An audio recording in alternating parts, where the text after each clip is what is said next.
Tô de volta às mídias sociais da TNT Esportes para falar sobre a grande vitória do Palmeiras. Palmeiras 2, River Plate 1, jogo de ida das quartas de final da Libertadores no Monumental de Nunes.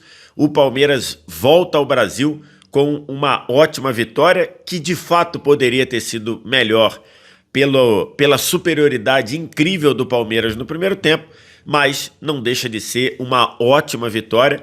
Na semana que vem, na quarta-feira que vem, no Allianz Parque, o Palmeiras joga por qualquer empate e, lógico, por qualquer vitória para se classificar. Se perder por um gol de diferença, a disputa vai para os pênaltis. Já faz tudo aquilo que você está acostumado a fazer aqui nas mídias sociais da TNT: curtir, compartilhar, se inscrever, deixar like, deixar o gostei, seguir, deixar o joinha, comentar, porque é o que a gente vai falar aqui.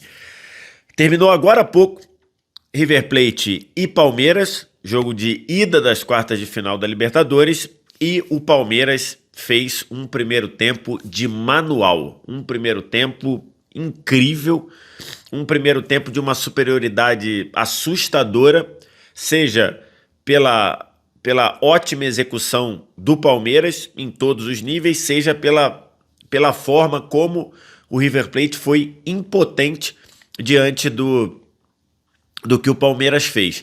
Evidentemente, a distância, o poderio entre os dois times não é na distância que a gente viu no primeiro tempo. O Palmeiras fez uma partida beirando a perfeição, um Palmeiras que começou jogando com o Andréas Pereira aberto no lado direito, né? Então o Palmeiras entrou do meio para frente com Aníbal Moreno, Lucas Evangelista, o Andréas fazendo o lado direito e por vezes fechando o meio campo, Flaco Lopes jogando próximo ao Vitor Roque por dentro e Felipe Anderson aberto pela esquerda.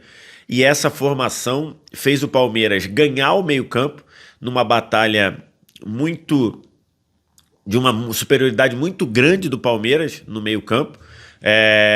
E aí o meio campo do River muito sobrecarregado pelo Enzo Pérez praticamente sozinho ali, tendo que lidar com a flutuação do Flaco Lopes, com o André saindo da direita afunilando, eventualmente com o Lucas Evangelista fazendo a infiltração, tudo isso estourando no Enzo Pérez, que já não é mais nenhum garoto, bem longe disso, e assim uma superioridade gigante do Palmeiras retomando a bola, muito volume de jogo.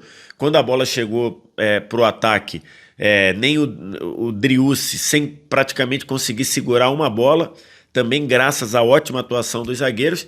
Então ficou uma espécie de um bate e volta, uma espécie de um ataque contra a defesa, para um Palmeiras que executou muito bem, tanto no momento sem bola, quanto no momento com bola.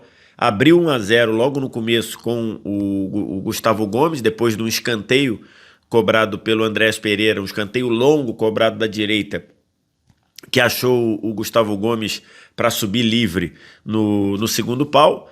E o Palmeiras, depois de fazer 1-0, não recuou.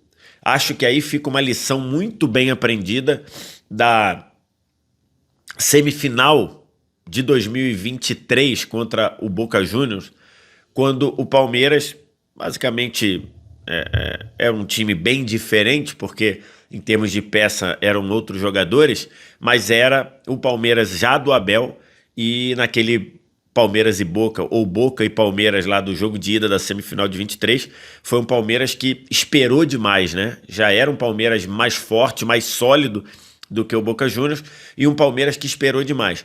Acho que dessa vez o Palmeiras recebeu a lição lá daquela semifinal contra o Boca e fez 1-0, foi para cima do River desde o início, fez 1-0 e não recuou.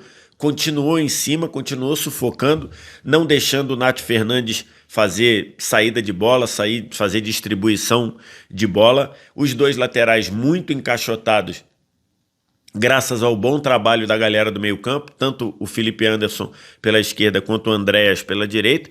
Então assim, o River Plate não teve saída, Palmeiras retomava a bola e continuava.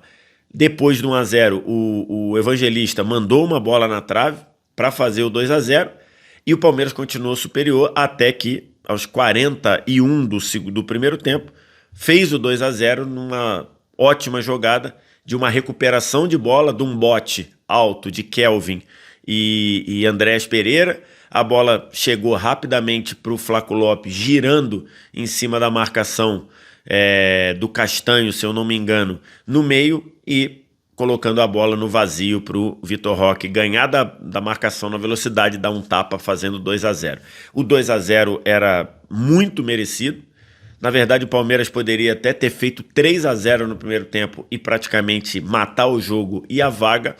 Só que aí no segundo tempo o River melhorou bastante, especialmente com as mexidas que o Galhardo fez, né? E aí com essas modificações, principalmente com a saída do Enzo Pérez e com o time do River ficando muito mais encorpado na parte central do campo, o River melhorou bastante. Passou a ganhar muito mais duelos e, ao ganhar esses duelos, passou a trabalhar o tempo todo no campo de ataque. Palmeiras nem sofreu muito. Era um River com muita dificuldade de conectar o meio-campo, a saída da defesa com o ataque. O meio-campo do River praticamente não produziu nada. Nath Fernandes não jogou bem, não fez um grande jogo. Depois o Colídio conseguiu fazer uma ou outra jogada, depois que saiu que o Driussi saiu machucado. Mas era um River que tinha volume, mas não criava grande chance. E fatalmente o jogo terminaria 2-0 para o Palmeiras, se não fosse a finalização do Martínez Quarta, lá de longe e com desvio no meio do caminho, matando o Everton. No fim, continua sendo uma grande vitória do Palmeiras, uma vitória que dá tranquilidade para o jogo da volta no Allianz Parque, mas a gente não dá para dizer que já acabou. E o Palmeiras tem lições do próprio duelo, do último duelo contra o próprio River Plate, que foi aquele duelo lá na semifinal de 2020, quando o Palmeiras fez uma partida perfeita no Monumental de Nunes, ganhou de 3-0, e no jogo da volta o River, acreditando desde o início, fez 2-0, teve 2 ou 3 gols bem anulados pelo VAR por impedimento, e o River esteve muito perto de forçar a disputa de pênalti. Então o Palmeiras precisa, e acho que tem isso muito bem assimilado, que não está definida a questão. O River pode ir ao Allianz Parque e ganhar o jogo e forçar disputa de pênalti, mas com o Palmeiras jogando cada vez melhor, com o Palmeiras com um elenco muito qualificado, com o Andréas Pereira qualificando demais o elenco, com o Gustavo Gomes voltando a jogar num nível altíssimo, talvez tenha sido o melhor em campo o Gustavo Gomes, com a dupla Flaco Roque, né? Com Flaco Lopes e Vitor Roque participando de 12 gols desde da volta do Mundial, funcionando muito bem, participando de 12 gols em 7 jogos, envolvendo os dois, desde que eles passaram a formar uma dupla de ataque. O Palmeiras tem muita condição e o Palmeiras tem muita força para chegar nessa semifinal. Não está definido, porque a gente está falando de um River, e um River que depois desse gol já na reta final do jogo, o River vai para São Paulo acreditando. Eu queria falar antes de uma marcação que considero absurda, que foi o lance lá em que o Everton acabou tomando um cartão amarelo, depois de uma saída que ele sai em soco, e aí, como todo goleiro, ele sai de soco pulando com o joelho até para pegar impulso e se proteger. Esse joelho do Everton pega nas costas do Montiel, e aí o VAR chama para a revisão para um pênalti que, no entendimento do VAR e no entendimento do árbitro de campo, seria pênalti. Eles dariam esse pênalti, que para mim foi um absurdo, porque não tem movimento adicional do joelho do Everton. O joelho do Everton pega nas costas do Montiel, sim, mas é um movimento completamente natural e compatível com a ação de um goleiro que sai de soco e sai pegando impulso e com o joelho até para se proteger. O árbitro, o VAR, entendeu que esse lance era pênalti, chamou o árbitro para revisar o pênalti, o árbitro revisou e entendeu que foi pênalti. O pênalti só não foi marcado porque o jogador, o Montiel, entrou em impedimento. Então, olha que loucura. O VAR, num lance completamente corriqueiro e que não tem nenhum tipo de movimento adicional de agressão ou de faltoso, aquilo não é falta. O árbitro e o VAR dariam pênalti, só não deram pênalti porque o Montiel entrou em impedimento. Então eles analisaram o pênalti, o árbitro entendeu que foi pênalti, e aí eles falaram, beleza, então já que você entendeu que foi pênalti, não vamos marcar o pênalti porque teve impedimento. Mas deram o cartão amarelo no Everton por uma suposta, digamos, uma entrada temerária, que eu discordo totalmente. Se o Everton tivesse cartão amarelo já no jogo, ele seria expulso por um lance que, para mim, era completamente corriqueiro, tá? Você dá um cartão amarelo numa medida disciplinar, num lance que estava, entre aspas, parado por impedimento, não tem nenhum erro aí, tá? Essa parte é correta.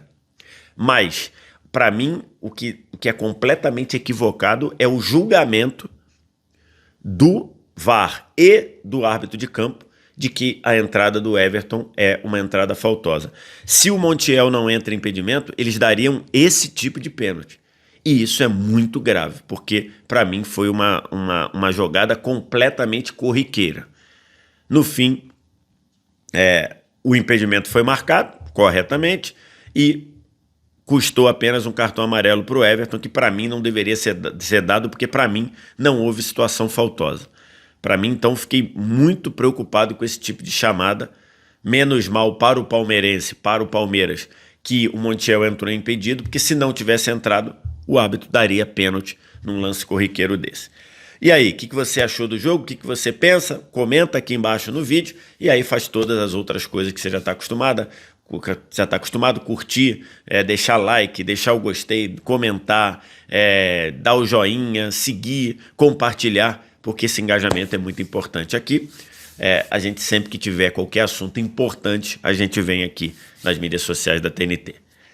Obrigado pela audiência, um abraço, tchau.